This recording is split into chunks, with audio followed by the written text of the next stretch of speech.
Lucas, muito obrigado por aceitares esta conversa. Isto é uma dinâmica, 52 semanas, 52 conversas com o setor da restauração, uma por semana, e começamos sempre com uma pergunta impactante, que é o como. No teu caso, como é que um casal jovem brasileiro arrisca-se em Barcelona e decide trazer uma missão que é ser o rei dos smash burgers? Como? Acho que a gente é muito louco, né? Vamos começar. Sou muito sincero com você. Cara, eu acho que a gente nunca parou pra pensar muito antes de fazer, né? Como você sabe, meu background não tem nada a ver com hoteleria. A gente estava num outro setor completamente. E, e a gente sempre queria montar alguma coisa. E a gente é gordo, a gente adora comer, não tem o que fazer. E aí quando eu e Beatriz a gente conversava, a gente falava, pô, mas os hambúrgueres aqui não é o que a gente gosta. E a gente olhava no Brasil e falava, nossa, esse negócio de smash burger tá explodindo, né? E a gente saltou, bicho. Não teve muito pensamento, sabe? Tipo, cara, hoje eu olho pra trás e falo, eu saltei na negligência total, assim, eu não tinha ideia do que eu ia encontrar. Hoje eu já olharia pra trás e falaria, Lucas, pensa melhor, olha isso aqui. Mas foi isso, mano. Como foi. Vou até falar, como diria Carlitos Alcaraz, né? Com um pouco de cabeça, um pouco de coração e muitos cojones, não? E depois não é só isso, é Espanha, onde o smash burger e os hambúrgueres são os reis. Tu tens Uhum. muito neste mercado. O que é que tu sentes que vocês estão a fazer no hideout para se destacarem da concorrência?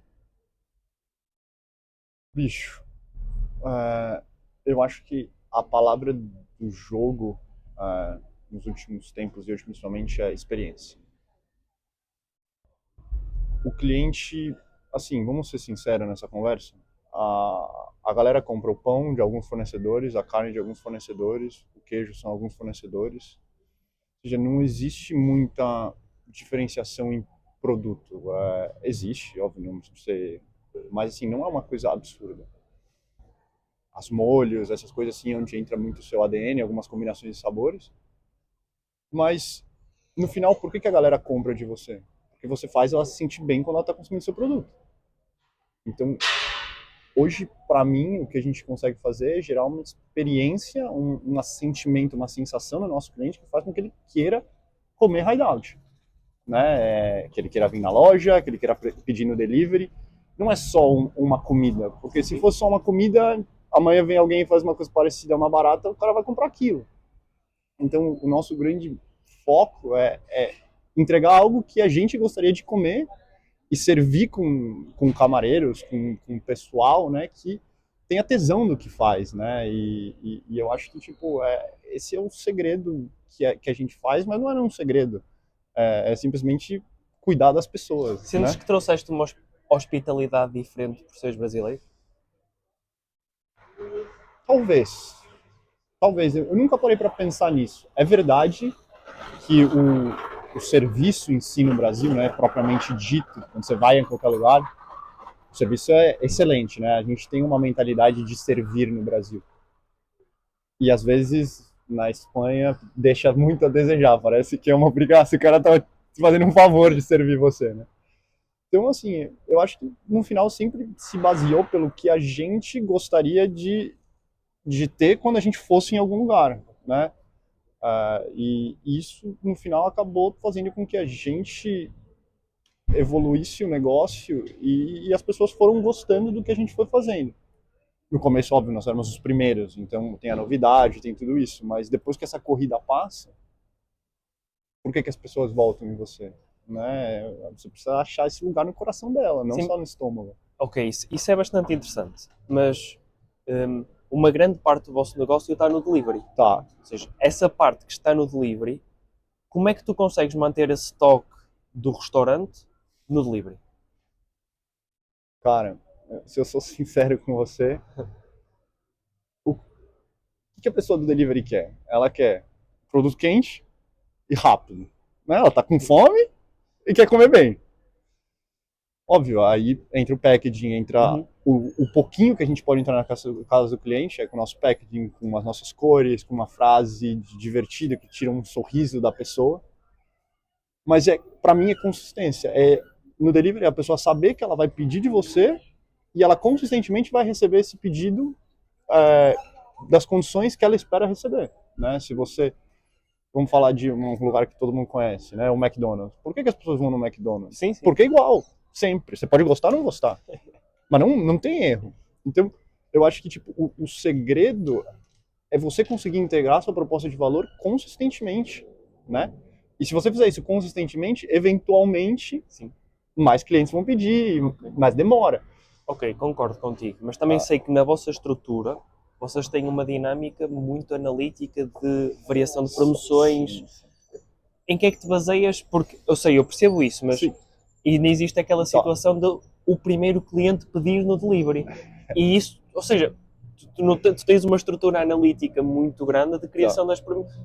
Dando aqui um contexto, Portugal é muito entendo. comum fazer umas promoções no dia 1 e fica até ao final do mês e é assim. Tá, Tu não tens esse contexto, tu és muito não. analítico. O que é que te baseias para conseguires fazer isso? O, a gente tem uma filosofia, quando a gente está falando de promoções, que é muito importante. Que é, a nossa proposta de valor, ela tem que se manter de pé. Uhum. Então, assim, no final, promoção, você está baixando o preço do seu produto para o cliente comprar, né? Então, o meu cliente habitual, ele tem que estar acostumado a pagar o preço. Não significa que eu não posso, eu gosto de falar que eu dou um chocolatinho para ele de vez em quando para premiar ele por pedir aquela semana ou fazer alguma promoção. Mas eu acho que a promoção que a gente faz, ela é muito voltada a baixar a barreira de entrada para um cliente novo.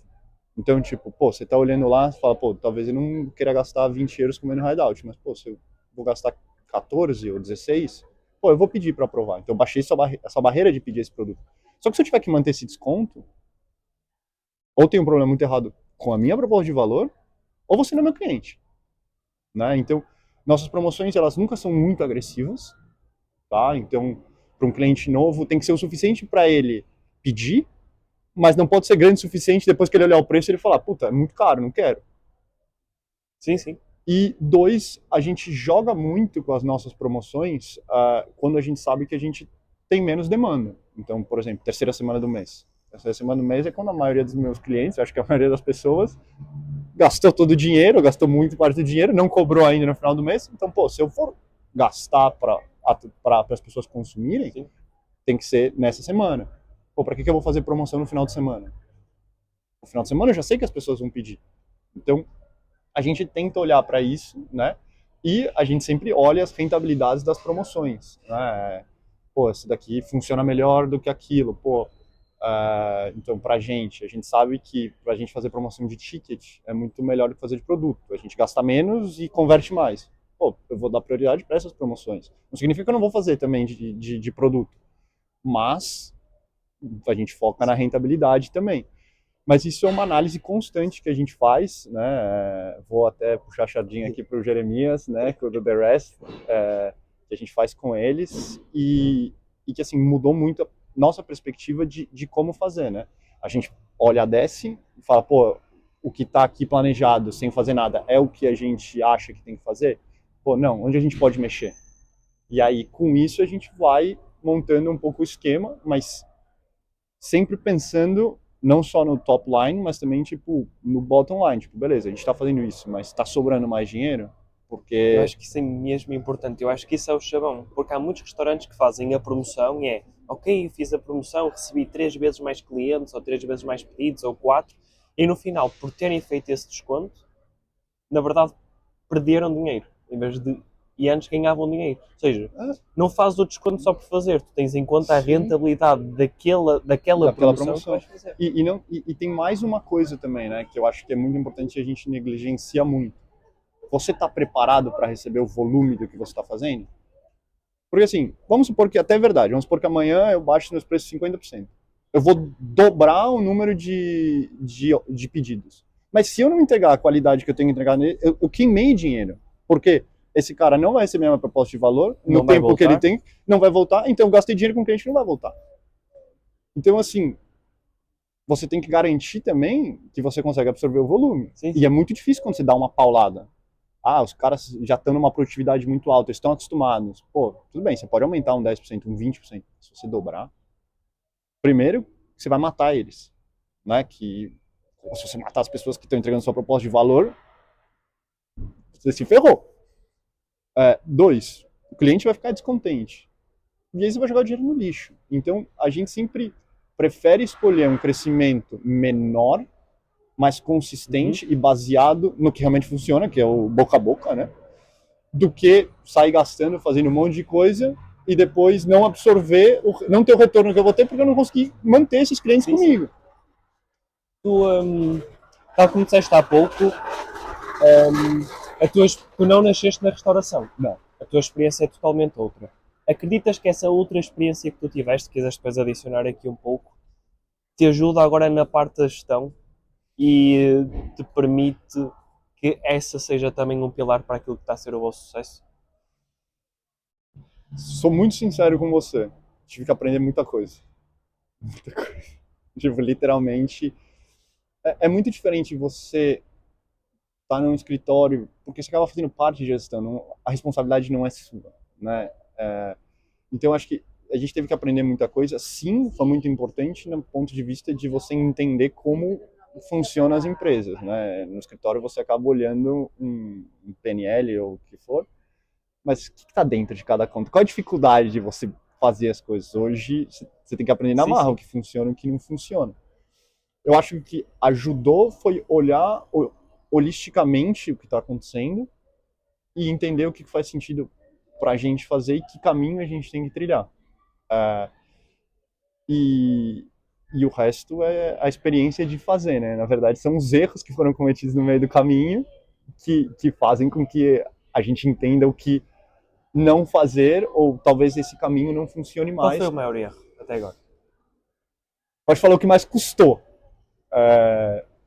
Eu acho que o maior erro que a gente fez foi ir para Madrid antes de ter músculo financeiro suficiente para fazer o investimento, entendeu? Então, para mim, é um erro de ego, né? É um erro de tipo, fazer as coisas sem entender um contexto maior do que você estava passando. Tudo bem, era um movimento do mercado onde todo mundo queria sair crescendo, era crescer ou morrer, tem que fazer, pressão de todos os lados, vamos para Madrid, vamos. Mas, poxa, não seria muito melhor eu ter aberto uma terceira loja em Barcelona, uma quarta loja em Barcelona, eu tô perto, eu consigo controlar. Beleza, isso eu tenho um músculo financeiro, beleza. Aí, mano, abre Madrid, você pode perder dinheiro em Madrid porque a base tá sólida. O que Madrid me ensinou, mais do que tudo, foi que o negócio de restauração, o pessoal sempre olha para você e fala, não, é escalável. Escalável não é a palavra. A dessa é escalável. Você teve um custo, vender mais não te faz problema nenhum. A gente replica o nosso modelo. Quando você replica seu custo de pessoal, seu custo de investimento. Sim, é diferente, é totalmente diferente. Então cada loja tem que vender, porque se não vende, para você começar a ter perdas, é um segundo. Então assim, não é à toa que se você olha, depois de tudo isso eu comecei a olhar, né?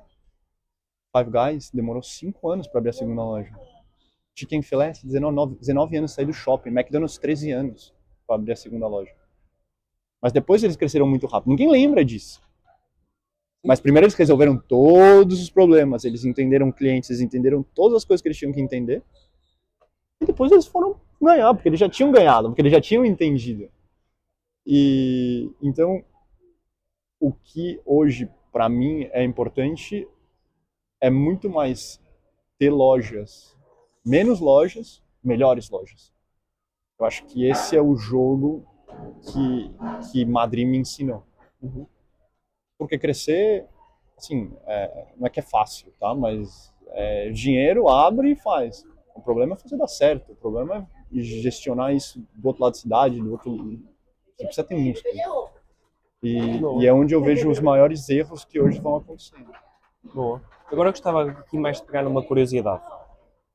Existe uma grande diferença que eu noto entre a forma como os restaurantes em Portugal fidelizam o cliente e a forma como em Espanha vocês fidelizam. O que eu quero dizer com isto é, em Portugal não existe uma preocupação em depois do cliente, a grande maioria dos restaurantes não existe a preocupação em o cliente esteve aqui, eu vou manter o contacto com ele para ele voltar. Uhum.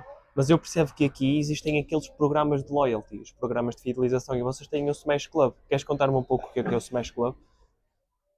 Você vai querer abrir essa caixa preta? A gente vai ficar uma hora aqui falando, porque depois a gente bate um papo sobre isso, que eu até queria ter umas ideias que a gente... O que eu acho, tá? O Smash Club nada mais é do que um nosso programa de loyalty, que agora ele está passando por uma evolução, que a gente está conseguindo integrar, ou seja, vai conseguir integrar todos os nossos clientes. Então, mesmo de delivery, quanto de sala, a gente tem um programa de loyalty, onde a ideia é que, se você ficar com a gente, você ganha prêmios, né? E os prêmios são ótimos, e com a gente não tem esse negócio de tipo, os prêmios bons são lá no final. Não. Eu acho que tipo, a gente precisa premiar o cliente na jornada inteira de compra, né? Tudo isso calculado, qual é o custo, o LTV, tudo, sim. Mas assim, no final, por que você faz um programa de loyalty? Para você conhecer teu cliente. Eu acho que esse é o grande... O primeiro problema que a gente tinha era previsão de demanda. Hoje, é conhecer quem é teu cliente, de verdade. Né? Eu acho que esse é o maior handicap que nós temos. E como o seu cliente quer que você comunique com ele? Será que esse cliente está desempenhando, dado a categoria que ele tem, como ele deveria estar? Talvez você precise ter um impulso, talvez não. Onde entra isso? Mas ter o contato com o cliente é super importante, né? E não só com o cliente que vem sempre, mas também imagina, você vem, né? Você veio durante 6 meses, você comprou 10 vezes, e agora faz 3 meses que você não veio. Pô, eu como dono de restaurante, se eu tenho seu contato, eu tenho que te escrever e falar, e aí, que aconteceu alguma coisa? É que, pô, chegou frio, pode ser que eu não tô mais morando na Espanha. Tudo bem. Mas eu acho que a gente aprende mais com isso do que com os nossos clientes que estão vindo sempre, sabe? Eu admiro muito isso aqui, mesmo. Em Espanha existe uma grande cultura associada a isso. Ou seja, vêm grandes marcas fazem isto aqui, acho que seria lógico, mas vê esses restaurantes também mais pequenos a fazer isso aqui. E em Portugal não existe essa preocupação de, ok, o cliente já me sentou, vou tentar manter o contacto com ele para o conhecer da melhor forma. E isso eu vi no vosso caso, eu acho que vai ser interessante um dia nós marcarmos outra sessão para tu entalhares mais e poderes até ensinar a alguns restaurantes em Portugal o porquê, o quão importante isso é. Podemos fazer, vai ser um prazer. Eu acho, assim, se você me pergunta qual é a tendência hoje e o que falta no mercado, é um programa de loyalty que realmente te permita conhecer seu cliente. E aqui a gente não está falando de ponto, ou seja, isso, assim, é muito legal, mas não é a pontinha do iceberg. É verdade. É a ponta. A questão é como eu faço. Imagina, tá? Você é meu cliente, tá? Eu tenho você classificado, eu tenho sua curva de voltar, o seu LTV calculado. O que acontece se você começa a cair embaixo da curva? Como é que você gosta de se comunicar? O que eu vou te mandar? Quando eu vou te mandar? Para eventualmente a gente conseguir chegar num modelo onde eu mando, você imagina, você tem um software, eu falo, preciso aumentar vendas 15% semana que vem. O objetivo dele que é maximizar LTV. Ele fala, beleza, já sei para quem que eu tenho que mandar o quê, que horas, que cupom, para quê, mas vai te custar tanto. Está disposto? Isso é conhecer o cliente. Sim, isso eu acredito que é o futuro. E é o futuro. Cada vez mais eu vejo que o restaurante sim deve ter mais clientes, mas deve estar muito mais preocupado em aproveitar o valor do cliente que já foi. 100%. É muito mais barato. Muito mais barato. É muito mais barato. E é a mesma coisa que os funcionários. É muito mais barato nós formarmos um funcionário e retermos do que contratar um novo funcionário. 300%. Mas é difícil que as pessoas entendam isso, né? Porque é muito mais fácil você gestionar menos cliente, mais fiéis. Não tem muito problema. Né? No final, como é que você cresce o seu negócio? Ou você tem mais clientes, ou você tem os mesmos clientes comendo mais vezes, ou pagando mais. E é uma fronteira, Helmut. Eu sou sincero com você, e assim, eu conversei com muitas empresas e ninguém tem claro isso ainda. de como fazer. É verdade. E eu acho que Fiquem abertos. Vamos ver. aí temos big bucks. Bom, agora queria fazer uma dinâmica contigo, que são 5 perguntas, Ah. ok? Vou fazer 5 perguntas, tens que escolher uma opção. Primeira pergunta. Preços fixos no delivery ou alterar os preços regularmente? Preço fixo.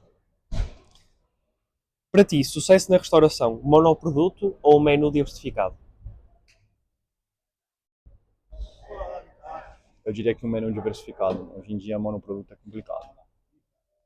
Vou ter que te fazer a pergunta porquê, porque todas as conversas anteriores estão a dizer que o sucesso é no monoproduto. Se você conseguir o monoproduto e você conseguir fazer, eu te diria que você vai voar. O que eu sinto é que, tipo assim, se você considerar monoproduto hambúrguer, só um hambúrguer, Só o smash. só o smash. Bom, o Hideout é um monoproduto de certa forma, mas não é. Porque dentro do monoproduto, minha carta tem 10, 12 opções de hambúrguer. Então, é um monoproduto, mas não é. O monoproduto é mais fácil.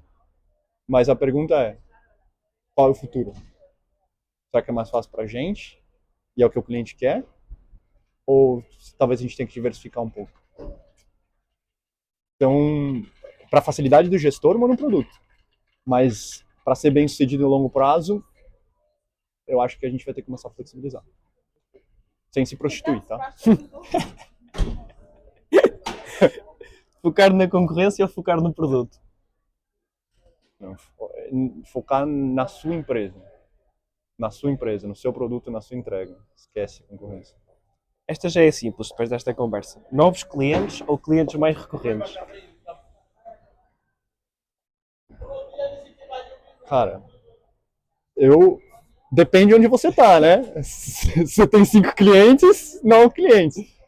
Eu acho que é um balanço. Não dá pra falar um ou outro. Eu acho que se você quer ser bem sucedido, vai ter fases onde você vai ter que crescer e fases que você vai ter que consolidar. E as duas coisas andam em paralelo. O cliente antigo te dá muitas coisas, mas talvez chegue um ponto que você não consiga seguir crescendo, dado que a gente faz, sem clientes novos. Né? Assim, você vai comer hambúrguer todo dia? Não vai. Talvez uma vez na semana. Então, nem os dois, não dá para ser só um. Boa. Esta última pergunta é mais para quem nos está a ouvir. Na tua opinião, o que é que achas que os empresários devem estar atentos para que se mantenham a crescer? Fluxo de caixa. Fluxo de caixa. Eu acho que se você quiser crescer, quiser ter uma empresa sana, esquece o faturamento. Não tô falando que não é importante, mas é o ego. Se não sobra dinheiro, cara, a realidade está muito mais difícil, né? O importante é caixa, é controlar o seu caixa. Porque vai ter meses bons, meses ruins, vai ter problemas, vai ter inspeção, vai ter coisa que você não viu vir, você precisa ter caixa. Senão fica muito difícil você andar. Sem contar as outras coisas do seu negócio, né? Operação e tudo isso, você tem que estar. Mas o que faz as pessoas quebrarem de verdade é... E o que você mais vê em conversa, não, faturo tanto. Legal, mas quanto sobra? Aí você começa a entender a diferença das coisas. A gente tem muitos monstros de restauração, mas que não sobra dinheiro. Você teria um negócio que não sobra dinheiro? Para que você tem um negócio? Né? A não ser que a gente faça uma NGO dos restaurantes, né? Onde Sim. seria, sei, pode ser, mas eu acho que é a coisa mais importante, é o seu caixa. Não dá para negligenciar o fluxo de caixa. Lucas, tenho a certeza que agregaste muito valor aos nossos ouvintes. E não quero terminar esta conversa sem uma última pergunta. Vai, manda. Na tua opinião, o que é que seria o setor da restauração sem a ADESI? Para mim, seria o caos hoje em dia. O que acontece de a gente, com vocês, a gente consegue prever todo o resto, se a gente prever o nosso faturamento. Então, a gente consegue operar muito mais eficientemente, né, num setor onde a eficiência é premiada. Então, é a tranquilidade de saber que as pessoas não precisam ficar fazendo previsões, isso já vem pra gente, a gente precisa olhar, corrigir e ajustar, mas é isso, é a tranquilidade. É a tranquilidade de saber que eu vou ter as pessoas que precisam ter, os insumos que precisam ter, que eu não estou deixando dinheiro na mesa e que as coisas funcionam. Essa é o que a Desp faz pra gente. Boa. Obrigado, Lucas. Nada disso. Obrigado. Obrigado a todos e espero ver-te em Portugal. Quando quiser. Vamos marcar. Hã? Boa. Obrigado. Imagina, lindo.